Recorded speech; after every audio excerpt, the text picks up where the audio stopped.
creating a company is almost like having a child. So it's sort of like, how do you say your child should not have food? So once you have the company, you have to feed it and nurse it, even if it ruins you. Yeah. I think when I was, 5 or 6 or something, I thought I was insane. It was just strange. Because it was clear that other people did not.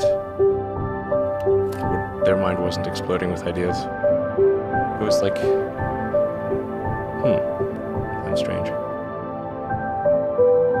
I don't think you'd necessarily want to be me.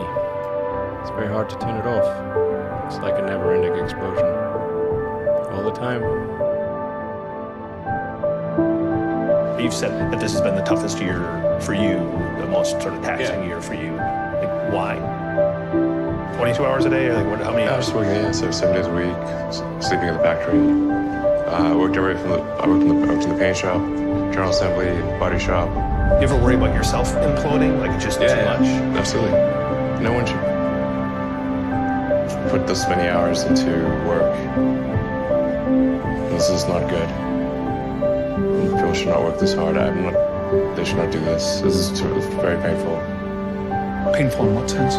It hurts my brain and my heart. So this is not recommended for anyone. I just did it because if I didn't do it, then good chance Tesla would die.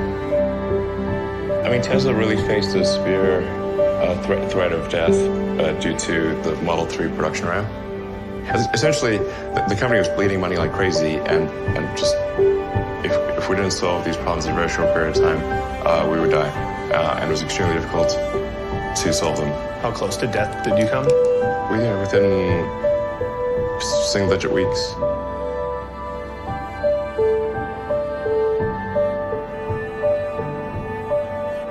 I mean, when we started Tesla, I thought maybe our chance of success was 10%.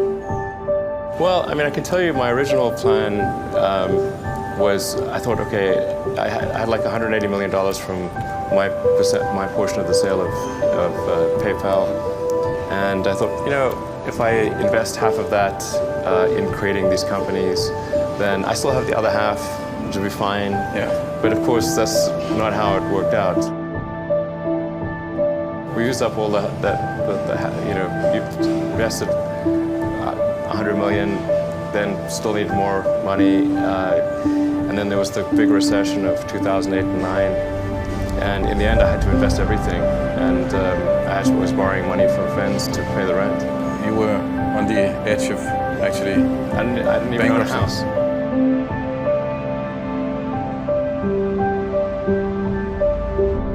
I didn't think it would be easy. Like I said, I thought they would probably fail. But creating a company is almost like having a child. So it's sort of like, how do you say your child should not have food? So once you have the company, you have to feed it and nurse it and take care of it, even if it ruins you. Yeah.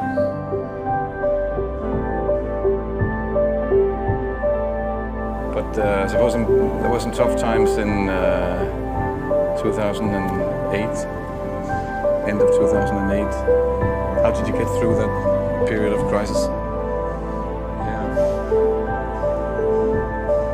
Can we just break for a second? Sure, of course.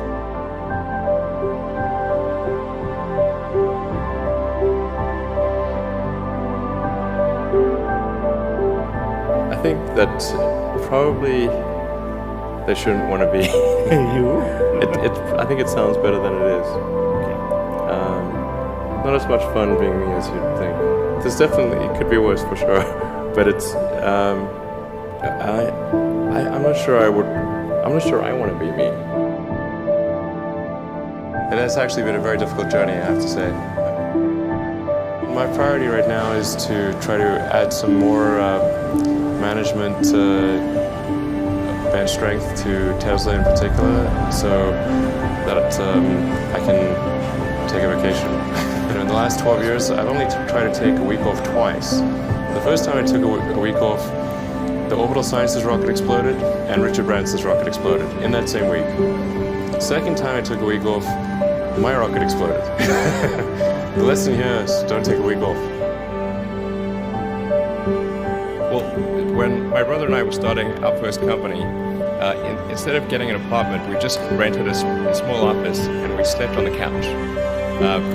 And we showered at the YMCA, and we're so hot up we had just one computer. So the website was up during the day, and I was coding at night, 7 days a week, all the time. And I sort of briefly had a girlfriend in that period, and in order to be with me, she had to sleep in the office. So work hard, like every waking hour. That's the thing I would say, particularly if you're starting a company. Trying to build a company and have it succeed is like eating glass and staring into the abyss. I mean, what tends to happen is it's sort of quite exciting for the first several months of starting a company, and then reality sets in. Things don't go as well as planned. Customers aren't signing up.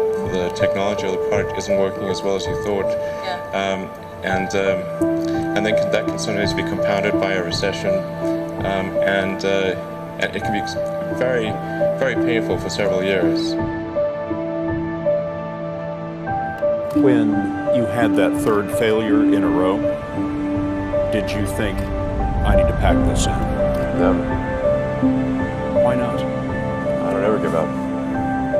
I mean, I'd have to be dead or completely incapacitated. You know, there are American heroes who don't like this idea. Neil Armstrong, Gene Cernan have both testified against commercial spaceflight in the way that you're developing it, and I wonder what you think of that.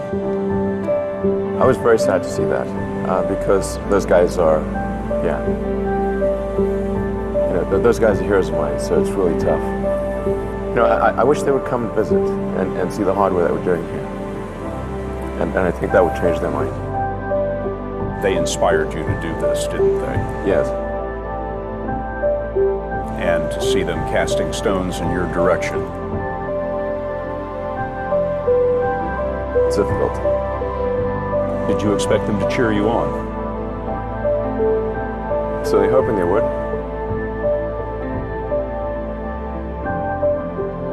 But there are a lot of negative things in the world. There's a lot of terrible things that are happening all over the world, all the time.